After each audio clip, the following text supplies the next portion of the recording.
আসসালামু আলাইকুম everyone, welcome back to my channel Naim moms. আশা করি আপনারা সবাই ভালো আছেন। আলহামদুলিল্লাহ, আল্লাহর অশেষ রহমতে আমরাও অনেক ভালো আছি। নতুন আরও একটা ভ্লগ নিয়ে আপনাদের মাঝে চলে আসলাম। আশা করছি আমার ভ্লগটা আপনাদের কাছে অনেক ভালো লাগবে। তো ভিডিওটা আমি স্টার্ট করেছিলাম সকাল থেকে। সকালে খাওয়া দাওয়া শেষ করে ঘরের আরও অনেক কাজ করে তারপর দুপুরে রান্না করব। তো রান্নার আয়োজনেই শুরু করছি। এখানে নাইমের বাবা টাটকা টাটকা মূলা শাক নিয়ে আসছিল, একদমই সতেজ। তো মূলা শাকগুলো আমি বেছে নেব। মূলা শাকগুলো কিন্তু অনেক সতেজ ছিল।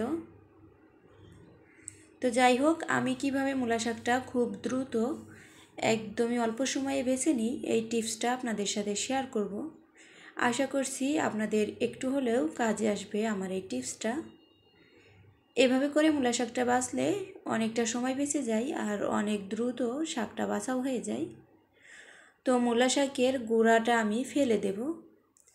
প্রথমে মূলা শাকের গুঁড়াটা আমি কেটে ফেলে দিয়েছি।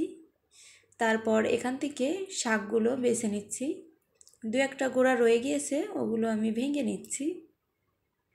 তো এইভাবে করেই আমি খুব দ্রুত শাকগুলো বেছে নিচ্ছি, আর ঘাসগুলো নিচ্ছি না, শুধু শাকগুলোই নিচ্ছি। আর এই শাকে ঘাসের পরিমাণটা একটু কমই ছিল। অনেক শাকে হয় কি দেখা যায় অনেক বেশি ঘাস থাকে। তো আমি এইভাবে করে শাকগুলো বেছে নিচ্ছি।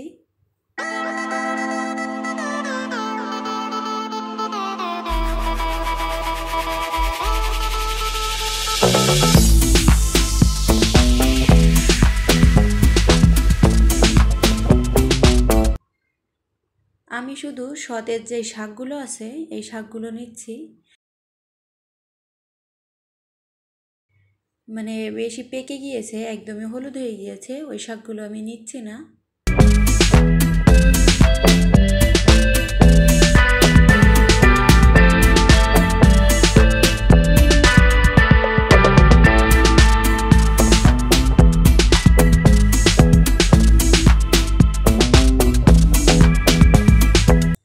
এই তো এরকমের পাকা যে শাকগুলো আছে এই শাকগুলো আমি একদমই নিচ্ছি না। আর 3 আটি শাক আনছিল, তো 3 আটি শাক আমার বাছতে সময় লেগেছিল 5 মিনিটের মতো, খুব বেশি সময় লাগেনি। আর আমি এভাবেই শাকগুলো বেছে নেই।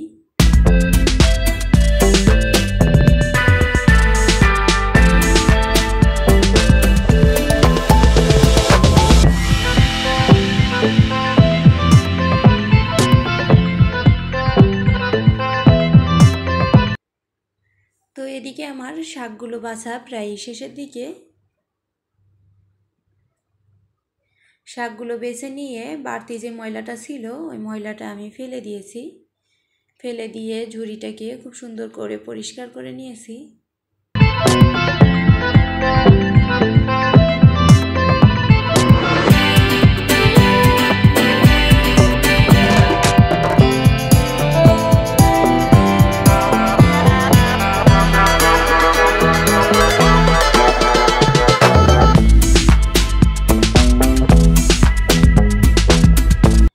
তারপর এই ঝুড়িতে আমি শাকগুলো রাখছি।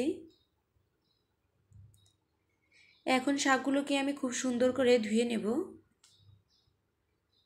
3 থেকে 4 বার শাকগুলোকে খুব সুন্দর করে ধুয়ে আমি কিছুটা সময় ঝরা দিয়ে রাখবো পানিটা ঝরে যাওয়ার জন্য।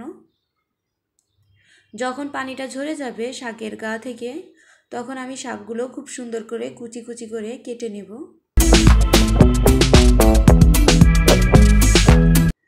তো শাকগুলো ধুয়ে আমি ঝরাতে রেখেছিলাম, তারপর কুচি কুচি করে কেটেও নিয়েছিলাম। এখন চলে যাব রান্নার জন্য। তো কড়াইতে আমি তেল আগে থেকে দিয়ে নিয়েছিলাম। এখন এখানে দিয়ে নিলাম কিছুটা পেঁয়াজ কুচি, রসুন কুচি আর কাঁচামরিচের ফালি। এগুলো আমি কিছুটা সময় ভেজে নেব। এগুলা বাদামি কালার হয়ে আসা পর্যন্ত আমি ভাজতে থাকবো।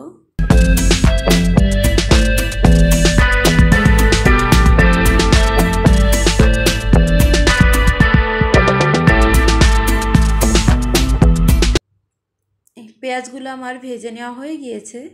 এখন আমি এখানে কুচি করে রাখা শাকগুলো দিয়ে নেব। তো শাকগুলো দিয়ে আমি পেঁয়াজের সাথে খুব সুন্দর করে নেড়ে চেড়ে মিশিয়ে নেব। এই শাকটা ভাজি করলে কিন্তু খেতে মাশাআল্লাহ অনেক ভালো লাগে। আর এই মূলা শাকটা ভাজি করতে খুব বেশি সময় লাগে না। তো যাই হোক, আমি নেড়ে চেড়ে মিশিয়ে ঢেকে দেব। কিছুটা সময় আমি ঢেকে দিয়েছিলাম, 3 থেকে 4 মিনিট সময়ের মতো। তো এদিকে কিন্তু শাকের গা থেকে কিছুটা পানি বের হয়েছে। শাকের গা থেকে কিছুটা পানি বেরিয়েছে। তো এই পানিটা দিয়েই আমি শাকটাকে সিদ্ধ করে নেব। এই পর্যায়ে চুলার জালটা মিডিয়ামে রাখতে হবে। তো এখানে আমার শাক ভাজিটা কিন্তু প্রায় শেষের দিকে। শাক ভাজিটা আমার হয়ে আসছে। কিছুটা সময় পর আমি নামিয়ে নেব। আর এভাবে করে শাক ভাজি করলে খেতে অনেক ভালো লাগে। তো যাই হোক, শাক ভাজিটা করে নিয়েছি। তারপর এখানে ছোট মাছ বের করে রেখেছি আমি। মাছ বের করে নেই, এই মাছটা সকালে কিনেছি বাসা থেকে। তো এই মাছটাকে আমি কেটে নিয়েছিলাম, এখন খুব সুন্দর করে পরিষ্কার করে ধুয়ে নিচ্ছি। কিছুটা সময় লবণ দিয়ে প্রথমে মাখিয়ে নিয়েছিলাম। যে কোনো মাছই খুব বেশি ধুতে হয়, না হলে কিন্তু মাছের আষ্টে গন্ধ হয়। আর মাছ থেকে আষ্টে গন্ধ করলে খেতে কিন্তু একদমই ভালো লাগে না। রান্না করলেও খেতে খুব একটা ভালো লাগে না। আর আমি যে কোনো মাছই অনেকটা সময় নিয়ে ধোয়ার চেষ্টা করি। তো এই ছোটো মাছগুলো আমি এখানে উচ্ছে আর আলু দিয়ে রান্না করব। তো মাছগুলো নিয়েছি, আর এখানে নিয়েছি একটা উচ্ছে আর একটা আলু। আলুটা ছিল মিডিয়াম সাইজের। এদিকে কাঁচামরিচ আর পেঁয়াজ নিয়েছি। তারপর নিয়েছি লবণ, হলুদ, সয়াবিন তেল, আর কোনো মশলা আমি ইউজ করিনি এখানে। এগুলো হাতে খুব সুন্দর করে আমি মাখিয়ে দিয়েছিলাম। মাখিয়ে পরিমাণ মতো পানি দিয়েছি আমি। এতে করে মাছগুলো আর তরকারিটা সিদ্ধ হয়ে আসবে। আর এই মাছটা কিন্তু আমি চচ্চড়ি করব, একদমই রস রাখবো না, পুরো রসটাকেই শুকিয়ে নেব। তো আমি ঢাকনা দিয়ে ঢেকে রান্না করছিলাম। তারপর ঢাকনাটা উঠিয়ে আমি কিছুটা সময় নেড়ে দিচ্ছিলাম। 2 থেকে 3 বার নাড়াচাড়া দিয়েছিলাম তরকারিতে। খুব বেশি নাড়লে কিন্তু মাছগুলো ভেঙে যায়। তো আলতো হাতেই আমি নেড়ে দিয়েছিলাম। তো এদিকে কিন্তু আমার তরকারিটাও হয়ে আসছে। এখানে শুধু তেলটাই কিন্তু ভেসে উঠছে, এখানে আর কোনো রস নেই। তো এই পর্যায়ে আমার তরকারিটা কিন্তু হয়ে গিয়েছে, মাছগুলো সিদ্ধ হয়ে গিয়েছে, তরকারিটাও সিদ্ধ হয়ে গিয়েছে। তো এখন আমি চুলার জালটাকে অফ করে দেব।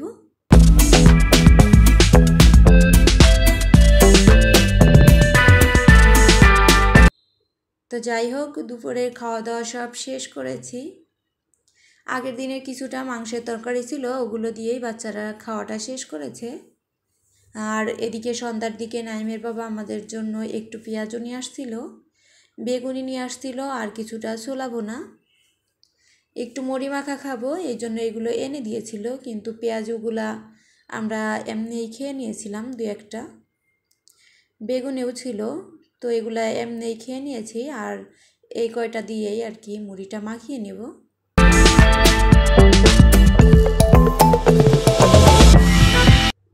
তো যাই হোক, এদিকে কিন্তু আমি কথা বলতে বলতে মরিচ পেঁয়াজও কেটে নিয়েছিলাম।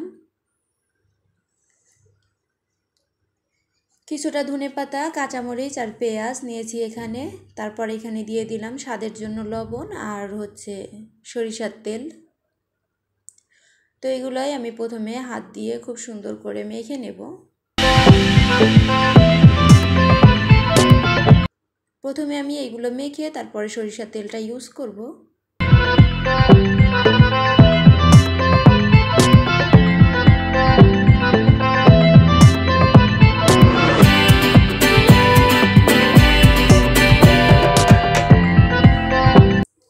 আমরা এই টাইমে যতই মুড়ি মাখা খাই না কেন, রমজান মাসে মুড়ি মাখার যে স্বাদটা, ওই স্বাদটা কিন্তু এই সময় পাওয়া যায় না। রমজান মাসে মুড়ি মাখলে ওই মুড়ি মাখাটার টেস্টটাই আসে অন্যরকম, আর খেতে মাশাল্লাহ অনেক ভালো লাগে। এখনের সময়েরটা আর তখনের সময়েরটা কিন্তু অনেকটাই ডিফারেন্ট।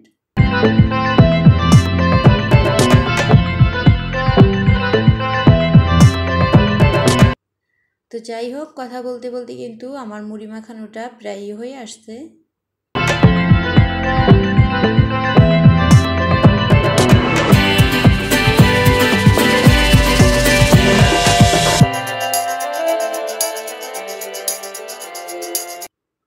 প্রথমে যখন ছোলা দিয়ে এভাবে মাখিয়ে নেই, তো এটা খেতে কিন্তু টেস্টটা অন্যরকম আসে, মুড়ি দিয়ে খাওয়ার টেস্টটা আর এক রকম আসে। আমি যখন প্রথমে এইভাবে করে মাখাই, কিছুটা খেয়ে নিই, বেশ ভালোই লাগে।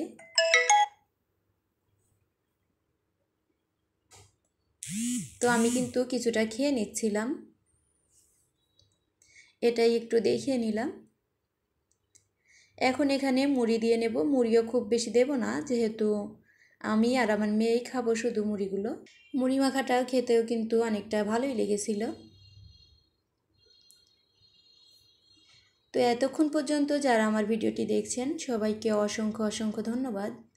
আমার ভিডিওর কোনো না কোনো অংশ যদি আপনাদের কাছে একটু হলেও ভালো লেগে থাকে, তাহলে আমার চ্যানেলটিকে সাবস্ক্রাইব করে আমার পাশে থাকবেন।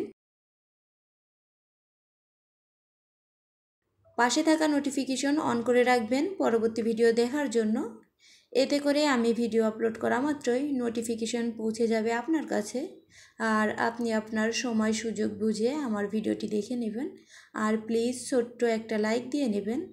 সবাই ভালো থাকবেন, সুস্থ থাকবেন। আল্লাহ হাফেজ।